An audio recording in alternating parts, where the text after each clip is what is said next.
નમસ્કાર. આજના આ વર્ચ્યુઅલ ક્લાસરૂમ ટ્રેનિંગ સેશનમાં આપ સૌનું હાર્દિક સ્વાગત છે. આજે આઈટીઆઈમાં ચાલતા એમ્પ્લોયબિલિટી સ્કિલ લેસન અંતર્ગત એન્ટરપ્રિનરશિપ ટોપિક અન્વયે બીઇંગ રિસોર્સફુલ નામના ટોપિક વિશે આજે આપણે અહીંયા માહિતી મેળવીશું. તો એના ઉપર હું તમને તાલીમ અને માર્ગદર્શન આપીશ. હવે આપણે પીપીટી તરફ જઈશું. આપણો ટોપિક છે સાધન સંપન્ન બનવું, એટલે કે બીઇંગ રિસોર્સફુલ. એના મહત્ત્વના મુદ્દા છે સાધન સંપન્ન બનવાની રીતો, માર્કેટિંગ કરવાની સહેલી અને સસ્તી રીતો, નેટવર્કિંગ અને તેનું મહત્ત્વ. સૌથી પહેલાં આપણે જોઈએ કે સંસાધનો કયા કયા છે. તો સંસાધનોના પ્રકાર, એમાં પહેલું છે ફિઝિકલ રિસોર્સિસ, એટલે કે ભૌતિક સંસાધનો. તેમાં raw material, machinery, building, production capacity, હેરફેર માટેના વાહનો, સ્ટોરેજ વગેરે. ત્યાર પછી બીજો રિસોર્સ છે હ્યુમન રિસોર્સ, એટલે કે માનવ સંસાધનો. તેમાં એકમો સાથે સંકળાયેલ તમામ વ્યક્તિઓનો સમાવેશ કરવામાં આવે છે, જેમ કે ગ્રાહકો, કંપનીના કર્મચારીઓ, સપ્લાયરો, એ તમામનો માનવ સંસાધનોમાં સમાવેશ કરવામાં આવે છે. ત્યાર પછી ઇન્ટેલેક્ચ્યુઅલ રિસોર્સિસ, એટલે કે બૌદ્ધિક સંસાધનો. તેમાં patent, copyrights, goodwill, brand name, ગ્રાહકોનો ડેટાબેઝ વગેરેનો સમાવેશ કરવામાં આવે છે. ત્યાર પછી છે ફાઇનાન્શિયલ રિસોર્સિસ. તેમાં નાણાકીય સંસાધનો, એટલે કે એમાં કેશ, કેપિટલ, બચત, તમારી કમાણી અને ક્રેડિટ વગેરેનો સમાવેશ કરવામાં આવે છે. અને છેલ્લું છે પાંચમું ટાઈમ, એટલે કે સમય. તમે ઉદ્યોગને સ્થાપિત કરવા માટે અને વિકસાવવા માટે જે પણ સમય આપ્યો છે તેનો સંસાધનો તરીકે સમાવેશ કરવામાં આવે છે. તો આ તમામ સંસાધનો આપણા બિઝનેસ કરવા માટે આપણને જરૂરી છે. હવે આપણે જોઈશું કે સાધન સંપન્ન બનવું કોને કહેવાય. તો સાધન સંપન્ન બનવું એટલે કે સંસાધનોનો મહત્તમ ઉપયોગ કરવો અથવા અન્ય વિકલ્પ શોધવા. જો આપણી પાસે તમામ સંસાધનો ના હોય તો આપણે બીજા કયા ઓલ્ટરનેટિવ સંસાધનનો યુઝ કરી શકીએ એને કહેવાશે સાધન સંપન્ન બનવું. જેમ કે આઈટીઆઈમાં તાલીમાર્થીઓ દ્વારા સેનેટાઇઝર ચેમ્બર બનાવવામાં આવ્યું હતું. જ્યારે પણ કોરોના લોકડાઉન પછી આપણે આઈટીઆઈ પ્રેક્ટિકલ કાર્ય માટે શરૂ કરી હતી, ત્યારે સેનેટાઇઝર ચેમ્બરની જરૂર પડી હતી અને એ દરમિયાન સંસ્થામાં જે પણ આપણી પાસે અવેલેબલ સાધનો હતા એની મદદથી તાલીમાર્થીઓએ સેનેટાઇઝર ચેમ્બર બનાવ્યું હતું. તો આ રીતે જે પણ સાધનો આપણી પાસે ઉપલબ્ધ છે તેનો ઉપયોગ કરીને આપણે સર્જનાત્મક અને નવીનતમ વસ્તુઓ બનાવી શકીએ છીએ. એ માનસિકતાને આપણે સાધન સંપન્ન બનવું કહીશું. તો હવે જોઈએ આપણે સાધન સંપન્ન બનવાની રીતો કઈ કઈ છે. પહેલું છે ઓપન માઇન્ડનેસ, એટલે કે અલગ અલગ લોકોના વિચારો અને મંતવ્યો સાંભળો. તમે જ્યારે બીજા લોકોને મળશો ત્યારે એ લોકો પાસેથી પણ તમને કંઈક ક્રિએટિવ, ઇનોવેટિવ આઈડિયાઝ મળશે અને એ તમે તમારા બિઝનેસમાં અમલ કરી શકશો.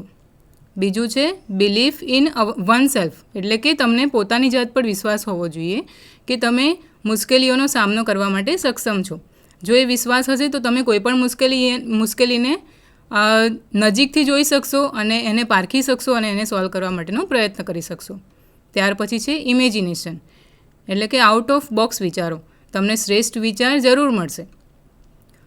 આઉટ ઓફ બોક્સ વિચારવાથી ક્રિએટિવ આઈડિયા પણ આવશે, ઇનોવેટિવ આઈડિયા પણ આવશે અને જે કોઈ બીજાએ નહીં વિચાર્યું હોય એવું પણ તમે પ્રોબ્લેમનું સોલ્યુશન લાવી શકશો. ત્યાર પછી છે પ્રોએક્ટિવનેસ, એટલે કે રાહ જોયા વગર કોઈ સાહસ કરો. જો તમારી પાસે બિઝનેસનો કોઈ આઈડિયા છે તો તરત જ તેને અજમાવી જુઓ. ત્યાર પછી છે પરસિસ્ટન્સ, એટલે કે સાધન સંપન્ન બનવું અઘરું છે, પરંતુ તમે સતત પ્રયત્ન કરતા રહેશો તો તમે જરૂરથી આ ક્વોલિટીને તમારી અંદર ઉતારી શકશો. અને જો સાધન સંપન્ન એક વખત તમે બની ગયા તો તમે પોતાના બિઝનેસને ઊંચાઈઓ પર લઈ જઈ શકો છો. ત્યાર પછી હવે આપણે જોઈશું માર્કેટિંગ કરવાની સહેલી અને સસ્તી રીતો. તો માર્કેટિંગ શેના માટે કરવાનું? કારણ કે આપણે ગ્રાહકો વધારવા છે, એમના મન પર છવાયેલા રહેવું છે, આપણા બિઝનેસનો પ્રચાર પ્રસાર કરવો છે. તો એ બધા માટે આપણે માર્કેટિંગની જરૂર પડશે. તો નોર્મલી એવું થતું હોય છે કે માર્કેટિંગ મોંઘા પૈસા વધારે આપીને આપણે કરતા હોઈએ છીએ, પરંતુ ઘણીવાર એવું બને કે સસ્તી માર્કેટિંગની રીતો પણ આપણને વધારે કસ્ટમર સુધી પહોંચાડી શકે છે. તો એ કઈ છે? તો એમાં પહેલું છે મેક અ યુનિક ટેગલાઇન. તમે એક અલગ ટેગલાઇન બનાવો. બીજું છે ગો ઓનલાઈન, એટલે કે ઓનલાઈન રિસોર્સિસનો યુઝ કરો. ત્રીજું છે make an eye catching poster. તમે પોસ્ટર સારા એવા બનાવો જે લોકોના આંખમાં આવે. ત્યાર પછી પ્રમોટ સોશિયલ કોઝ, એટલે કોઈ સામાજિક કારણને પ્રમોટ કરો. અને છેલ્લું છે મેક બિઝનેસ કાર્ડ, એટલે કે તમે બિઝનેસ કાર્ડ બનાવો જેથી તમે વધારેમાં વધારે પ્રચાર કરી શકો. તો પહેલું જોઈએ યુનિક ટેગલાઇન બનાવો. આપણે આવો કોઈ સ્લોગન કે ટેગલાઇન બનાવી શકીએ અને આપણી પ્રોડક્ટને યાદ કરાવી શકીએ છીએ કસ્ટમર સુધી. તો આપણે એક એક્ઝામ્પલ છે LICનું, જિંદગી કે સાથ ભી જિંદગી કે બાદ ભી, બધાને લગભગ યાદ રહી ગયું હશે. તો આ રીતનું આપણે કોઈ ટેગલાઇન કે સ્લોગન બનાવીને આપણે ગ્રાહકોના મન પર છવાયેલા રહી શકીએ છીએ. અને આ ખૂબ જ સરળ રીત છે, સસ્તી પણ રીત છે. બીજું છે ઓનલાઈન જાઓ. હવે બધા ઇન્ટરનેટનો ઉપયોગ કરે છે, સોશિયલ મીડિયાનો ઉપયોગ કરે છે, વોટ્સઅપ, ફેસબુક, ઇન્સ્ટાગ્રામ એ બધાનો ઉપયોગ કરે છે. તો એની મદદથી આપણે પણ ગ્રાહકો સુધી પહોંચી શકીએ છીએ. અને સૌથી સરળ રીત, સહેલી રીત અને આપણે એને સસ્તી પણ રીત કહી શકીએ કે વધારેમાં વધારે કસ્ટમર્સ આપણી પ્રોડક્ટ અને સર્વિસ વિશે જાણતા થાય. ત્યાર પછી છે આકર્ષક પોસ્ટર બનાવો. પોસ્ટર જરૂર નથી કે બહુ જ મોટું બનાવવું, હોર્ડિંગ્સ જેવું બનાવવું. આપણે ઓછા સાધનોનો ઉપયોગ કરીને પણ પોસ્ટર્સ બનાવી શકીએ છીએ. પણ આઈ કેચિંગ રાખવાનું, એવા કલર્સ અને ફ્રોન્ટનો ઉપયોગ કરવાનો જેથી કરીને લોકોની આંખમાં આપણું પોસ્ટર આવી જાય. તો એ પોસ્ટર આપણે બનાવી શકીએ છીએ. ત્યાર પછી સામાજિક કારણને પ્રમોટ કરો.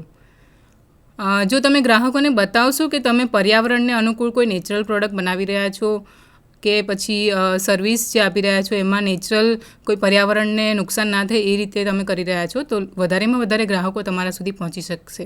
ઉદાહરણ તરીકે કોઈ પણ આપણું વસ્તુ ખરીદશે અને જે પણ પ્રોફિટ થશે એના અમુક પૈસા આપણે ગાયના માટે દાન કરીશું, એના માટે મૂકીશું. કાં તો પછી જે વસ્તુ તમે વેચો છો એને જે પણ બેગમાં આપો છો એ આપણે પેપરની બેગ આપીએ. તો એ રીતે આપણે સામાજિક કારણને પ્રમોટ કરીશું તો ગ્રાહકોની આંખોમાં એ આવશે અને જરૂરથી એ આપણી પ્રોડક્ટ ખરીદવા માટે પ્રેરાશે. ત્યાર પછી છે બિઝનેસ કાર્ડ બનાવો.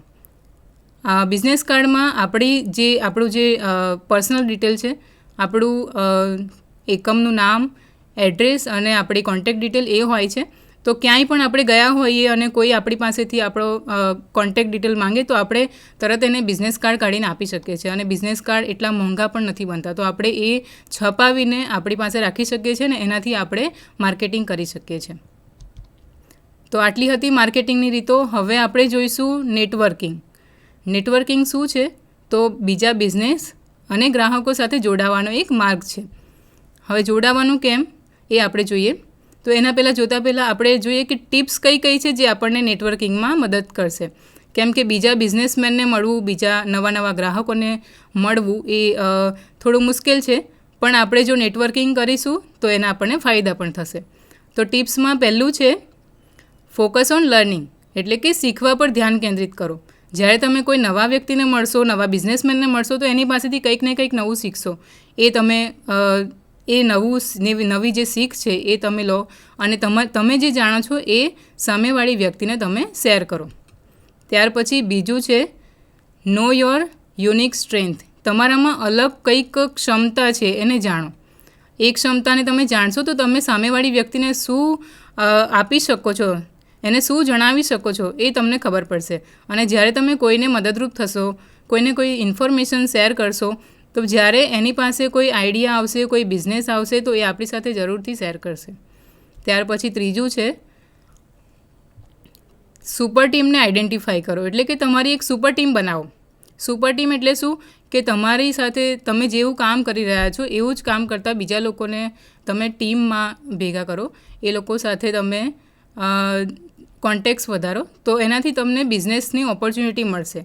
હવે આનું એક ઉદાહરણ આપણે જોઈએ કે બર્થડે પાર્ટીનું જે સેલિબ્રેશન થાય છે તો એની અંદર જો આપણે ફોટોગ્રાફર હોઈએ તો ફોટોગ્રાફરની સાથે સાથે એ લોકોને બલૂન ડેકોરેશન માટેની જરૂર પડતી હોય, કેટરિંગની જરૂર પડતી હોય છે.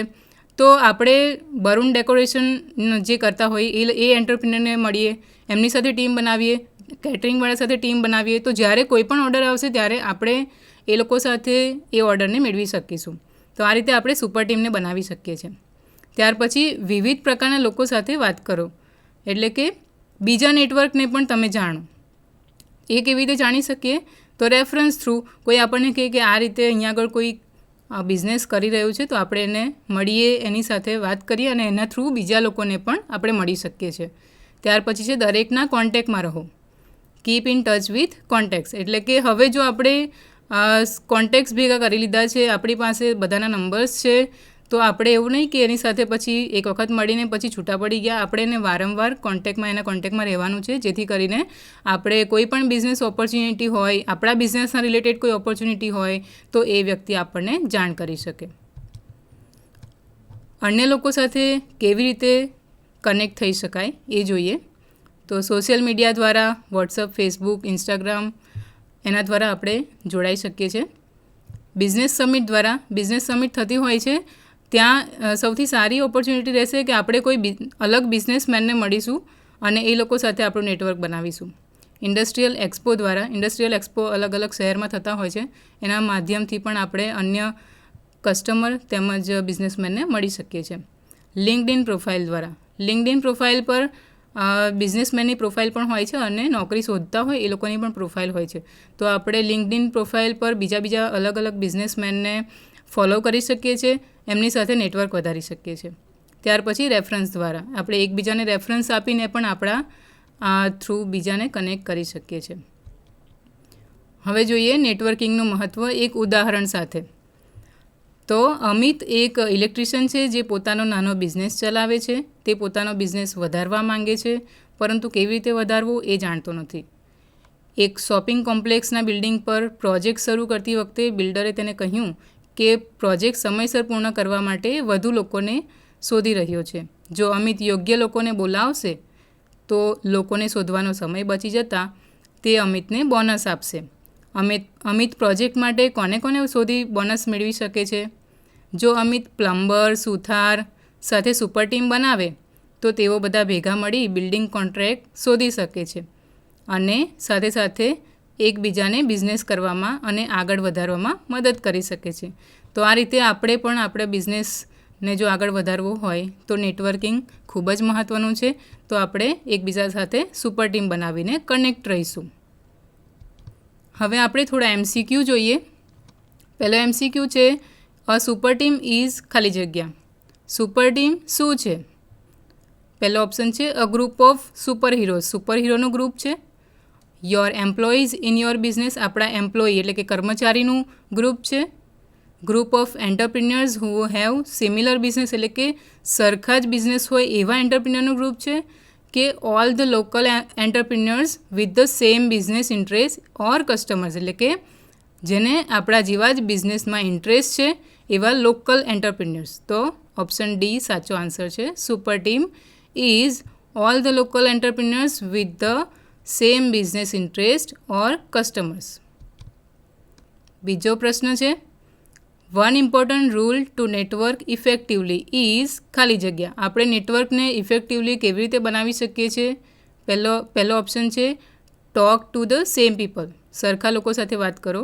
Keep in touch with your contacts, તમારા કોન્ટેક્ટ્સને સાથે ટચમાં રહો. Focus on selling your product, તમારી પ્રોડક્ટ સેલિંગ પર ફોકસ કરો. કે પછી આઈડેન્ટિફાઈ યોર કોમ્પિટિટર્સ, હરીફોને ઓળખો. તો બીજો ઓપ્શન સાચો છે, keep in touch with your contacts. ત્રીજો MCQ છે, one way to start a networking conversion is ખાલી જગ્યા. પહેલો ઓપ્શન છે, હાય માય નેમ ઇઝ ખાલી જગ્યા એન્ડ આઈ હેવ ખાલી જગ્યા business. What do you do? બીજો ઓપ્શન છે, આઈ લાઇક ટુ ઇટ ખાલી જગ્યા. What do you like to eat? ત્રીજો ઓપ્શન છે, આઈ એમ ઇન ખાલી જગ્યા business. Do you want to work with me? કે ચોથો option, I know you have ખાલી જગ્યા business. Can you give me your customer phone number list? તો આપણે કોઈની પાસેથી કોઈની સાથે જ્યારે નેટવર્કિંગમાં વાત કરતા હોઈએ ત્યારે એવું કહી શકીએ કે હાય માય નેમ ઇઝ ખાલી જગ્યા એન્ડ આઈ હેવ ખાલી જગ્યા business. What do you do આપણે એવું કહી શકીએ. ચોથો ક્વેશ્ચન છે નેટવર્કિંગ ઇઝ ખાલી જગ્યા. નેટવર્કિંગ શું છે? તો પહેલો ઓપ્શન છે મેકિંગ ન્યૂ એનિમીઝ એટલે કે શત્રુઓ નવા બનાવવા. બીજું છે આઈડેન્ટિફાયર કોમ્પિટિશન એટલે કે હરીફાઈને ઓળખો. ત્રીજું છે making connections with other businesses and customers બીજા નવા બિઝનેસ અને કસ્ટમર સાથે કનેક્શન બનાવવા. અને ચોથું છે જોઈન અ સોશિયલ નેટવર્ક એટલે સામાજિક જે નેટવર્ક છે એની સાથે જોડાવું. તો સાચો ઓપ્શન છે making connection with other businesses and customers. તો આપ સૌનો આજના આ વર્ચ્યુઅલ ક્લાસરૂમમાં ખૂબ ખૂબ આભાર છે. Thank you.